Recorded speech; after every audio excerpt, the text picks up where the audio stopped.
एक लड़के का भयंकर एक्सीडेंट हो जाता है, वह घायल हो जाता है। घर वाले और पड़ोसी उसको एक हॉस्पिटल में ले जाने के लिए चर्चा करते हैं। तो बात होती है कि एक बहुत बढ़िया हॉस्पिटल है शहर में, उसमें लेके जाया जाए। लेकिन लड़के का पिता विरोध कर देता है, कहता है मैं उस हॉस्पिटल में लेकर नहीं जाऊंगा, भले ही मेरा लड़का मर जाए।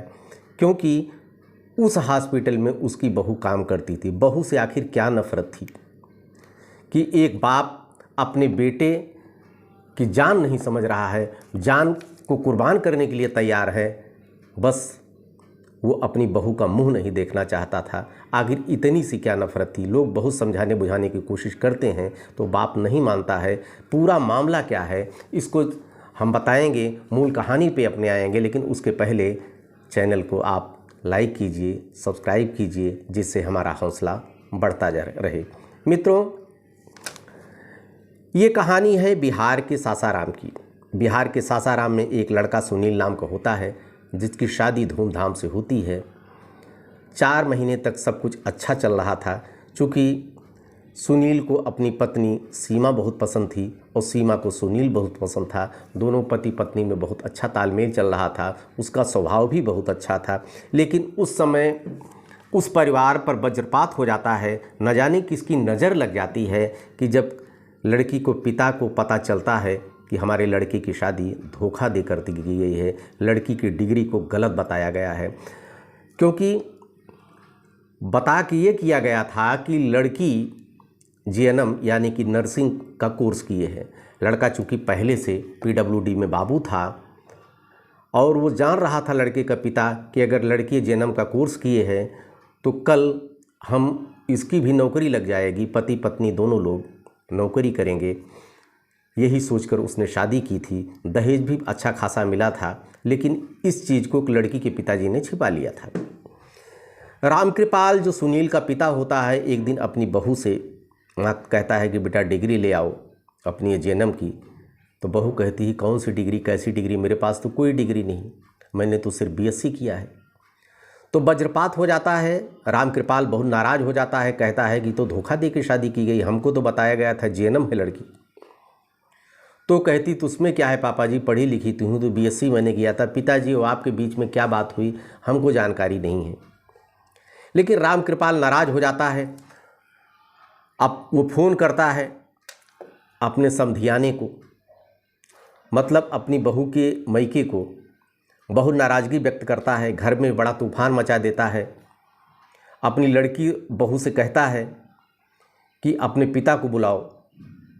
फ़ोन जाता है, पिता भी आते हैं। तो रामकृपाल कहता है या तो हमको 5 लाख रुपया दीजिए या लड़की की डिग्री दीजिए अथवा अपनी लड़की को लेकर जाइए। तो लड़की के पिता आग बबूला हो जाते हैं, कहते हैं कि ये कौन सी बेहूदी हरकत है। 10-5 लोगों को लेकर वो भी आए रहे थे। बात दोनों के बीच में बढ़ जाती है। बात इतनी बढ़ जाती है कि रामकृपाल यानी कि सुनील के पिताजी और सीमा के पिताजी में हाथापाई तक नौबत आ जाती है। उसके बाद रामकृपाल कहते हैं कि हम ऐसी बहू को हम कदाप नहीं रखेंगे। तो सीमा के पिताजी भी कहते हैं हम भी आपके यहाँ नहीं भेजेंगे। और लेकिन अपनी पत्नी का इतना बड़ा विरोध होते देख सुनील अपने पिता का विरोध नहीं कर पाया। क्योंकि सीमा भी सुनील को मानती थी, सुनील भी सीमा को मानता था। लेकिन अभिभावक आपस में इतना लड़ रहे थे कि अब सुनील क्या करे, सीमा क्या करे। अंत में बात ये तय होती है कि तुम अपनी लड़की को लेकर जाओ। और सुनील का सीमा का पिता भी अपनी लड़की को लेकर चला जाता है। लेकिन पति पत्नी मन महसूस के रह जाते हैं। उनके ऊपर अभिभावक पूरी तरह से सवार थे। सीमा के ऊपर उसके पिताजी की चल रही थी और सुनील के ऊपर उसके पिताजी की चल रही थी। मतलब कि दोनों लोग के संघर्ष में पिस रहे थे ये पति पत्नी। लेकिन रामकृपाल का जो है सुनील का पिता धमकी देता है कि आज के बाद बहू से कोई कांटेक्ट तुम्हें नहीं रखना है। तो कहता है कि पिताजी जैसी आपकी इच्छा, चूँकि वो पितृभक्त था। और उधर सीमा के पिता भी डांटते हैं तुम्हें कांटेक्ट नहीं रखता। दोनों लोग किसी तरह का कांटेक्ट नहीं रखते हैं।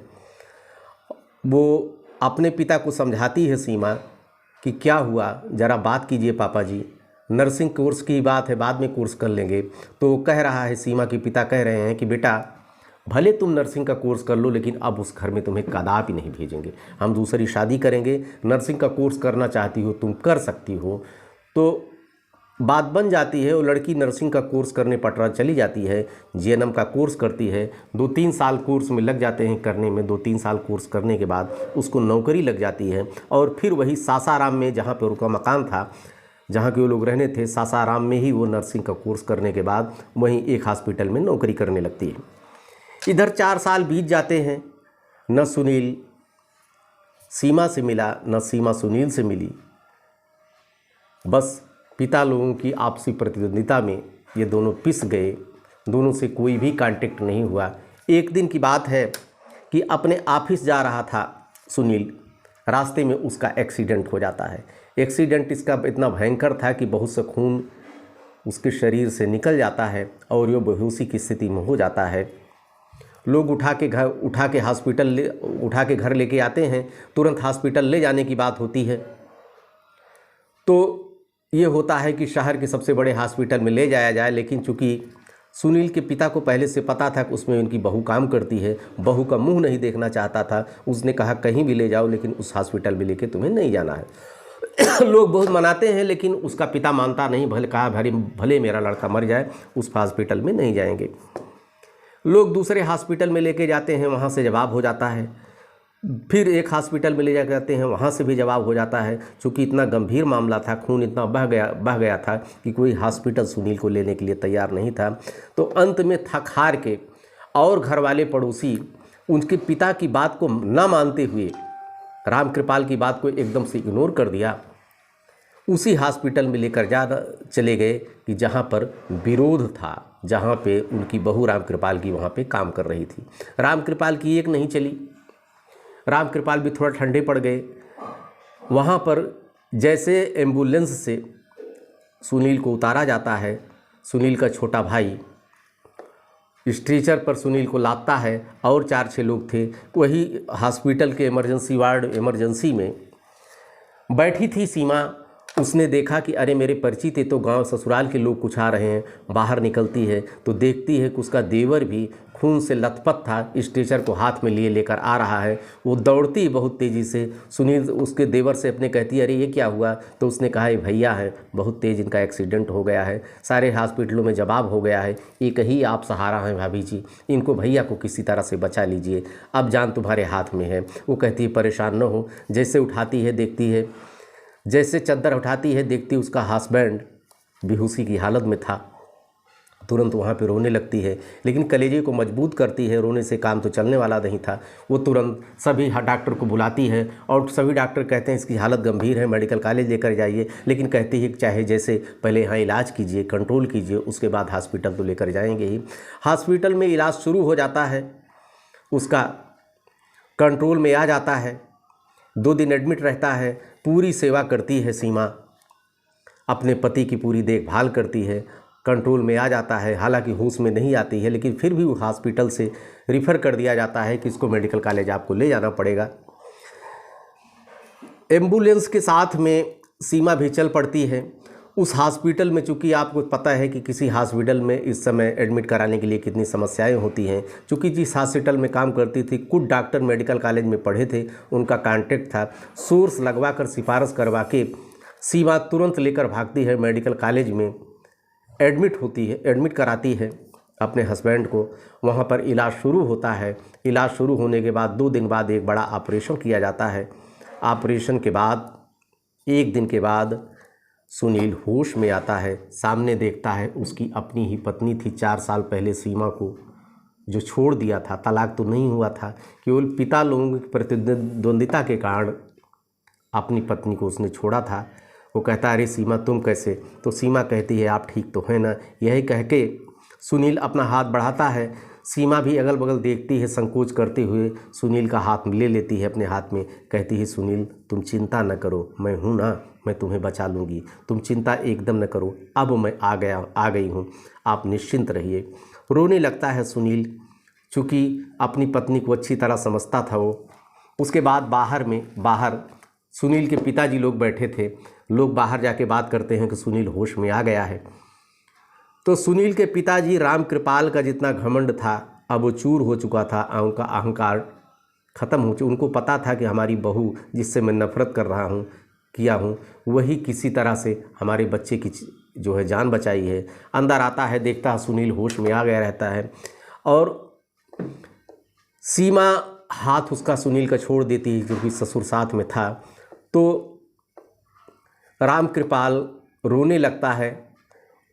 वो कहता है कि बेटा मैंने बहुत बड़ी गलती की, तुम्हारी पत्नी को तुमसे अलग किया, आज तुम्हारी अगर प्राण बचे हैं तो बहू की देन है। वो तुरंत बहू का हाथ अपने बेटे के हाथ में दे देता है, कहता है मुझे माफ़ कर दो बेटा। अपनी बहू से कहता है कि बहू अब पति को न छोड़ो, जो हमारी गलती हो गई, मैं बड़ा हूँ, तुमसे माफ़ी मांगता हूँ, अपनी करनी का फल मैंने भोग लिया और इससे ज़्यादा और कितना झुकाओगी, हम कहो तो तुम्हारे पिताजी से माफ़ी मांगेंगे। वो कहती है कि अभी तो फ़िलहाल इनकी जान की चिंता हमको करनी है। ऑपरेशन होने के बाद 2 दिन के बाद थोड़ा आराम होने लगता है और उसके बाद ये होता है कि 1 महीना आप घर पे रहें, दवा चलेंगी तो ठीक हो जाएगा। एम्बुलेंस फिर लेकर चलती है, एम्बुलेंस में सीमा बैठ जाती है। जैसे घर नज़दीक आता है सुनील का, उस गांव के पहले ही वो उतर जाती है एम्बुलेंस से और सुनील के पिताजी राम कृपाल कहते हैं बेटा क्यों उतर गई, घर क्यों नहीं चल रही? तो कही नहीं पापा जी, मैंने पूरी मदद की, लेकिन अपने पिताजी के खिलाफ़ मैं नहीं जा सकती हूँ। पिताजी ने जब मना कर दिया है तो मना कर दिया, मैं पूरी देखभाल मैंने की जो मेरा फ़र्ज़ था, लेकिन घर आपके नहीं जा सकती हूँ। तुरंत वो कहता है, रोने लगता है सुनील का पिता, ठीक है बेटा मैं तुम्हारे पापा को मनाऊंगा। उसके बाद लोग सुनील को ये चली जाती है अपने घर पे रास्ते से। सुनील को घर छोड़ने के बाद सुनील अपनी पत्नी को लेकर 2-4 लोगों को और लेकर तुरंत जाते हैं सीमा के घर पे। सीमा के पिता बाहर कुर्सी पे बैठे थे, जाके ही सीमा के पिताजी को के गले लग जाते हैं। राम कृपाल कहते हैं भाई साहब हमको माफ़ कर दीजिए, मेरी बहू ने ही आज हमारे बेटे की रक्षा की है, नहीं तो आज मेरा बेटा न बचता, हमसे बहुत बड़ी गलती हो गई थी, लोभ में आकर के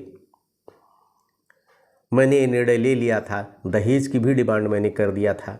आखिर हमारी बहू हीरा है, उसने अपना मुकाम तो हासिल कर ही लिया है, हमको माफ़ कर दीजिए। चूँकि लड़की के पिता थे सीमा के और उनका मतलब बच्चे जब खुश हैं, सीमा की भी कुछ राह चाह उन्होंने देखते हैं, उसका चेहरा देखते हैं, चलते हैं भाई साहब माफ़ कर दिया मैंने, अब आप सीमा को ले जा सकते हैं। सीमा तो जाने के लिए तैयार थी। दूसरे दिन सीमा को लेके राम कृपाल घर पे ले जाते हैं, अपने पति की सेवा करती है। राम कृपाल कहते हैं कि बेटा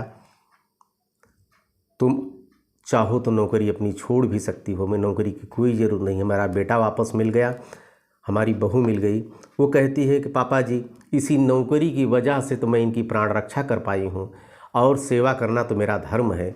मैंने जब जीएनएम का कोर्स किया है तो सेवा तो मैं करूँगी ही करूँगी। ये हालांकि मेरे पति मिल गए, आप जैसे अच्छे ससुर मिल गए, हमें इससे ज़्यादा और कुछ नहीं चाहिए। मित्रों ये कहानी कैसी लगी आप लोग कमेंट बॉक्स में लीजिए। हमारा हौसला बढ़ाने के लिए आप लोग इसको शेयर कीजिए, सब्सक्राइब कीजिए। ढेर सारी शुभकामना आपको। फिर एक नई कहानी के लेकर आपके बीच में जल्दी आएंगे। धन्यवाद आपको।